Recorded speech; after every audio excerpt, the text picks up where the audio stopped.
Welcome to the Genius Factory. Enjoy the video. In this video, I will explain how to make pancakes with pancake mix. First, gather your ingredients: pancake mix, milk or water, and an egg if the mix requires it. You'll also need a bowl, whisk, and a griddle or frying pan. Carefully measure the liquid according to the package instructions, usually about 1 cup for every 1 cup of mix. Combine these in your bowl, stirring just until the ingredients are moistened. A few lumps are perfectly fine. Now let's get cooking. Preheat your griddle or frying pan to a medium heat, around 375 degrees Fahrenheit. You can test if it's ready by flicking a few drops of water onto the surface. They should sizzle and evaporate quickly. Lightly grease the cooking surface with butter or oil. Pour about 1/4 cup of batter for each pancake, leaving some space between them.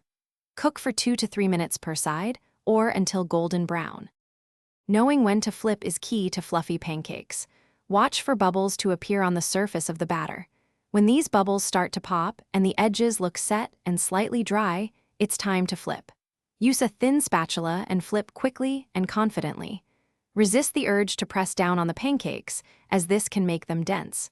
Cook the second side for another 1 to 2 minutes until it's also golden brown. Once your pancakes are cooked, serve them warm with your favorite toppings like syrup, fresh fruit, or whipped cream. If you're making a large batch, you can keep the cooked pancakes warm on a baking sheet in an oven set to 200 degrees Fahrenheit. This ensures everyone gets to enjoy hot, delicious pancakes.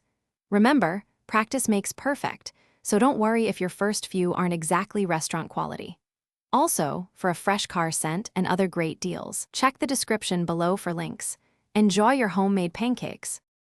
Thanks for watching. If you found this helpful, don't forget to like and subscribe.